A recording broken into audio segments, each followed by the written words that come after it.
Okay, folks, in this video, we're going to walk you through the steps on how to use a data set about a drug that is designed to help people sleep and use that information to generate means, medians, modes, variances, sum of squares total, standard deviation, and standard error. So if you're ready to get started, let's go ahead and dig in.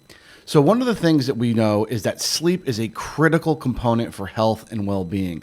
And unfortunately, some people struggle in terms of how they sleep, how many hours they sleep, and the quality of sleep that they actually get. So a group of researchers during the early 1900s decided that let's try out some different medications. And so they took a group of 10 people and they gave them this soporific drug, which is designed to help people sleep.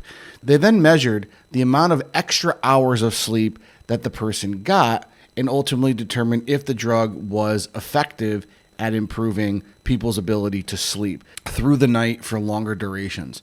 And so the data that was collected looked something along the lines of this, right? And so remember, in data sets, columns represent variables, rows represent individual participants. And so in this case, you have three different columns or three different variables. The first being the participant's ID number, so the first person, the second person, the third person, and so on throughout the data set. The second is their group membership, and in this case, they were all given the same intervention, which was the soporific drug designed to increase the number of hours that a person was sleeping. And then the dependent or outcome variable of interest was the number of extra hours that a person slept throughout the night. So plus 1.9 hours, plus 0.8, minus 0.1. You see the data for each of the individual cases. So this is sort of the idea of how we design and get the data to answer this research question. But how do we actually go forward and run these data in Excel? So if we jump over to Excel, you can see that I have some data already pre-populated and moved into this Excel spreadsheet.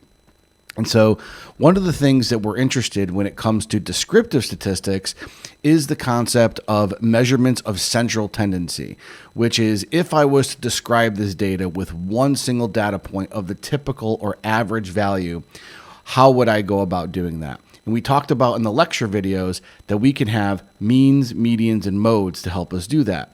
If we wanted to identify the mean, median, and mode for this data set with respect to the number of extra hours a person was capable of sleeping, we can generate that with some code in Excel. And we're going to walk you through this process with this example data set, but you'll be doing the exact same thing when it comes to using the real data set for our assignments. So to move forward, if I just pick any old cell here, let's say I go with this cell right here underneath the last data point, I can go ahead and enter the word equals average. So let's go ahead and try to calculate some means, medians, and modes. So remember, we have something that is known as the mean or the average value. We have the median, which is the middle value, and we have the mode, which is the value that occurs most often. If we wanted to determine the mean of these 10 data points, what we would go ahead and do is in this cell next to the area where I've labeled the mean is I can set the cell equal to and type in the word average, and you can see that the function of average is available. I'm then going to open my parentheses, and it's going to want to know which data points do I want to include in the average, and I want these 10 data points. So you can either select it with your mouse, or you can just type in C2 colon C11, which tells us the first cell and the last cell that we want to include in these examples. In order for the function to run, however, we do have to close that parentheses and then hit the enter key. And you can see that the mean or the average value for the 10 people enrolled in this study, on average, slept 2.33 more hours per night when they were administered that drug compared to when they were not administered that drug. And so that's helpful. The second number is going to be the median or the middle number. And in order to do this, you can do it manually or you can try to have Excel do it for you. So you can go ahead and type in equals median and open the parentheses and once again select the same 10 cells, close the parentheses, and you get the middle number of 1.75 hours, which is typical. The last thing then that we need to think about is the mode. Which of these values occurs most often? And so to find the mode, we need to go ahead and count the number of times that a particular value occurs. So here we have one case of 1.9 and 0.8 and 1.1 and 0.1 and negative 0.1 and 4.4 and 5.5 and 1.6 and 4.6 and 3.4. So the problem is there's not actually a mode at all, probably because it's such a small number of participants. You can argue that the 0.1 would technically be the mode because it's accounted for on both sides of the number line, both plus and minus 0.1. And so because we don't have any other dependent variable for extra hours of sleep that includes a value that occurs more than one time, we would have to declare this either as a multimodal distribution where each of the 10 values represents a value that occurs most often, or we would label it as 0.1 in this case. But for most data sets that will use this term, it'll be very clear there will only be one mode, maybe two modes at the most. And so for all intents and purposes in this analysis, we'll go ahead and put 0.1 as the mode for now, since that appears to occur, at least on an absolute value perspective, more than once. Okay, so that is how you use Excel to generate means, medians, and modes. The next thing we need to think about then is, what about standard deviation? And so if I wanted to determine the standard deviation, I'm going to have to calculate a few other things. Notably is something that is known as deviance. And deviance represents how far away each individual person's dependent variable score is from the mean. And so here, for the first person in the data set with ID number 1, they slept 1.9 hours more when they were on this medication compared to when they otherwise would.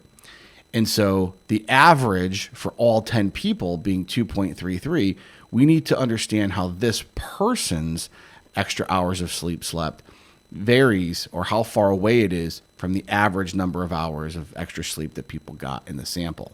And so to do that, we're going to go over and make a new column called deviance, and we're going to set the cell equal to this value minus the mean value. And when you hit enter, you can see that the person is negative 0.43 units or hours away from the average value. So this person slept 0.43 hours less than what the typical person did in this data set. Now, you can go ahead and run each of these 10 data points exactly the same way, but there's actually a trick that you can run in the coding system that will hold the mean and run all the data points for you simultaneously. So if you wanted to do that, what you would do is you would come here and you would say C2, which is representing column C for the dependent variable of interest, and 2 represents the row, right? So we're talking about this value minus the mean value. But if I wanted to hold the column and run it for all the other 9 data points, the way that I would do that is I would take and I would put a $sign in front of the C, and that tells me that I want to hold the column, and then I want to put a $sign in front of the 12, which holds the row, and you can see that the value for the mean is highlighted here in a red box. And so what it's going to do now is the same exact formula, but when I hit enter, I can then click on that box, and in the bottom right-hand corner, see how this is a white sort of cross? If I go to the bottom right-hand corner, it's going to change to a black cross. And as soon as it changes to a black cross, I can then click and drag these data points down to the bottom.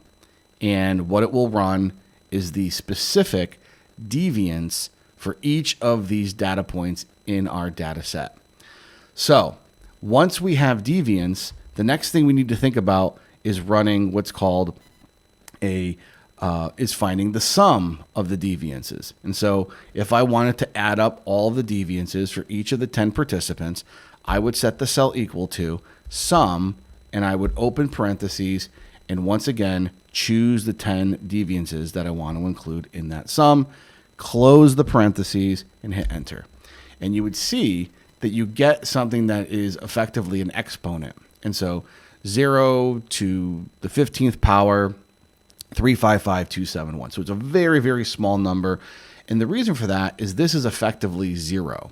And so because we have data points and some dependent variables are going to be above the mean, some of the people's values are going to be below the mean, they generally balance out. And so the sum of the deviances is always going to be 0. So in order to get around that, we're going to go ahead and calculate what's called deviance squared, or square deviance. Okay, SQ, deviance squared. And in order to calculate the deviance squared, you're just simply going to set the cell equal to this particular person's deviance multiplied by their own deviance. And so the multiplication symbol in Excel will be the asterisk. So you can click on the Shift 8 key on your keyboard and multiply it once again by itself. And so E2 times E2 squares it. And when you hit enter, it's going to multiply both negatives and convert it into a positive. And so when we click on that value and we drag the value down to the bottom, and then we sum those 10 values, the squared units of the metric, we will see that we're going to get a positive number. And when we close the parentheses and hit enter, 36.081. What this number represents is called the sum of squares. Okay, this is the sum of squares total that we'll be talking a lot about throughout the term. And so we had deviance, but when we summed the deviance, we got 0. So we squared the deviances, and that made all of these values positive. And then we summed that to make it a positive number, and that was 36.081. But remember, oftentimes in statistics, we would much rather work in averages than in sums. And so to generate sum of squares total to variance, if that's the next thing that we want to calculate, then the variance equation is simply taking the sum of the squares total, which we just calculated in the previous step, and dividing it by n minus 1, the total number of data points minus 1 restriction. We learned about that in the lecture videos.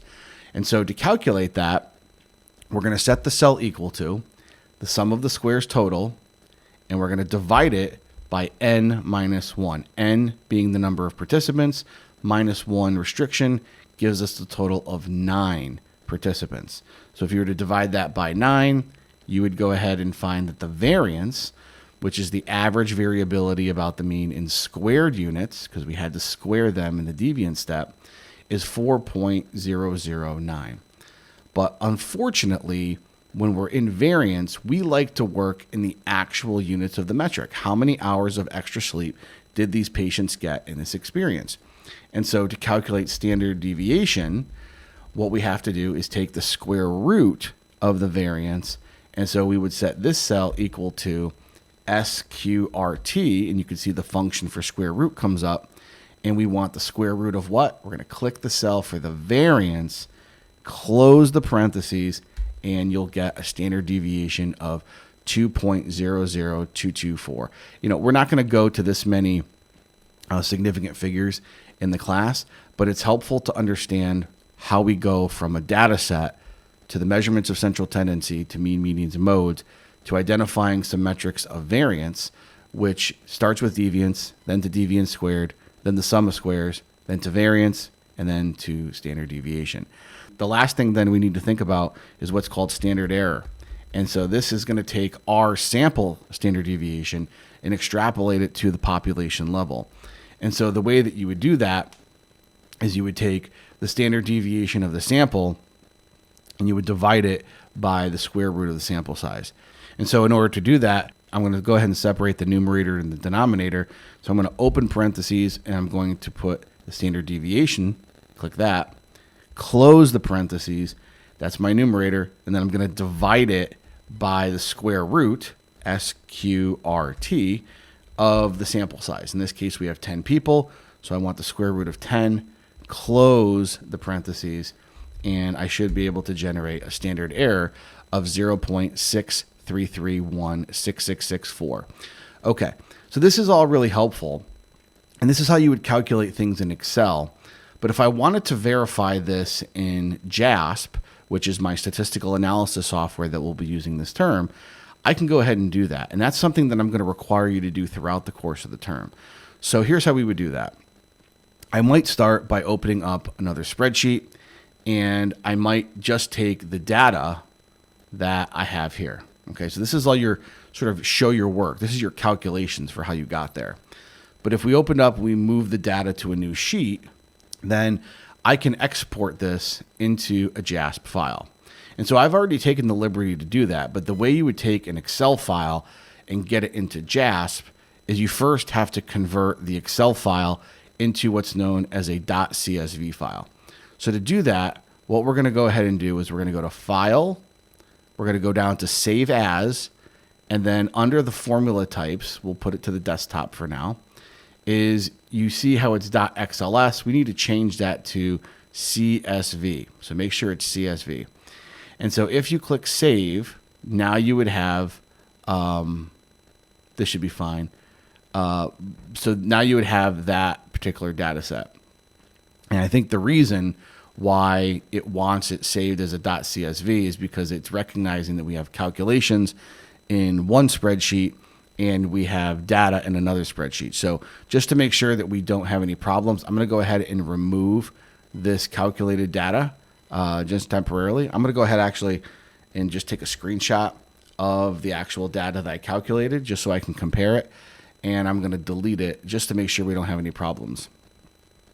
So then I'm going to go again and File, Save As, and make sure that my CSV is there, and I'm going to save it. Okay, so now I've taken my data, which I've calculated, and I now want to go ahead and determine if the values are matching each other in JASP. And so to go ahead and determine if they're in JASP, first what you're going to do is open up JASP. And then once JASP opens, you're going to go to the top left corner where it says Show Main Menu. Click that. You're going to click on Open, Computer, and we're going to go to Desktop. And here, give it permission if it needs it. You can see the .csv file is saved right there. So we're going to go ahead and click Open, and you can see that our data is now in JASP. And so to perform the analysis and match what we saw in Excel, we're going to go ahead and follow the tutorial that we have for running descriptive statistics in JASP. And that's going to involve going to descriptives. That's going to take the dependent variable of interest in this case, which is extra. We're going to move that over to the variables box. And we're going to have some statistics that we can run with this. Okay. So under the statistics box here, we're going to click the little caret. And we're going to select mean, median, and mode. And we're going to click on variance. We can generate the range, the standard error, and we'll be able to verify all of those tests. Okay, so let's go ahead and click this caret here to hide the input box. And we'll be able to compare it side by side with the calculated data that we did in Excel. And so if we were to look at the mean, you can see that the mean in JASP is calculated as 2.330. That's consistent with Excel. The median is 1.750. That's matching and consistent with Excel. The mode is negative 0.10. We saw that that's the case here, 0.10. I'm glad that worked out. And then for the variance, we had 4.009. That matches JASP as well. The standard deviation of 2.002. And so standard deviation also matches. And then lastly, the standard error is 0.633. And you see that that's also matching. So whenever I ask you to calculate something in Excel, I want you to think about that as a way of showing your work and then confirming that the math is correct by going to the statistical software program of JASP and verifying that they match perfectly. And as you can see here, they should match perfectly. So what can we conclude from this descriptive data? We can conclude that when we jump back to our research question of interest, that among a group of people who are given this soporific drug, that on average, they are acquiring an extra 2.33 hours of sleep per night. And so the thinking could be that for people that struggle to fall asleep or stay asleep, that this type of drug may be advisable or may be one option that people can use to help them stay asleep throughout the night. And so I hope this video is helpful. We'll see you all in the next one. Take care.